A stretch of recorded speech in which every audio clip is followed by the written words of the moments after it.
Bonjour Michel. Bonjour Lola. Dis-moi, dans d'autres séquences, tu nous as expliqué ce qu'était le burn-out, tu l'as différencié de ce qu'est la dépression, tu nous as expliqué aussi quelles étaient les prédispositions au risque de burn-out. Alors, ce qui serait bien maintenant, si tu pouvais nous donner quelques pistes ou quelques conseils ou manières de faire pour chacun d'entre nous par rapport au burn-out, ou en tout cas pour l'éviter. D'accord.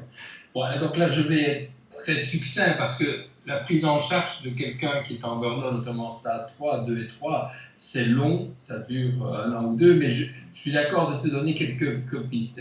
En parlant par exemple des stratégies d'adaptation. Alors, je pense que la plupart d'entre nous, nous avons à la fois des stratégies d'adaptation passive et des stratégies d'adaptation active. Alors, je pense que si je reparle en 3 secondes des stratégies d'adaptation passive, ce serait la fuite, l'évitement, se rigidifier dans le contrôle de soi et de l'autre, se réfugier dans le savoir, dans l'intellectuel ou dans un jargon médical ou autre, allonger son temps de travail par exemple, ou bien surnarcissiser en ayant des besoins un petit peu effrénés d'exceller par rapport aux collègues. Tu vois, et tout ça conduit vraiment au stress et à l'épuisement professionnel. Par contre, et ça c'est des pistes qu'on pouvait avoir tous les jours, c'est savoir écouter nos émotions et savoir les prendre en compte. Savoir ce qui se passe en nous, avoir une conscience réflexive de ce qui se passe au niveau de nos émotions et de nos cognitions, de notre intellect. Et puis une autre piste, c'est avoir la capacité d'oser affronter les conflits.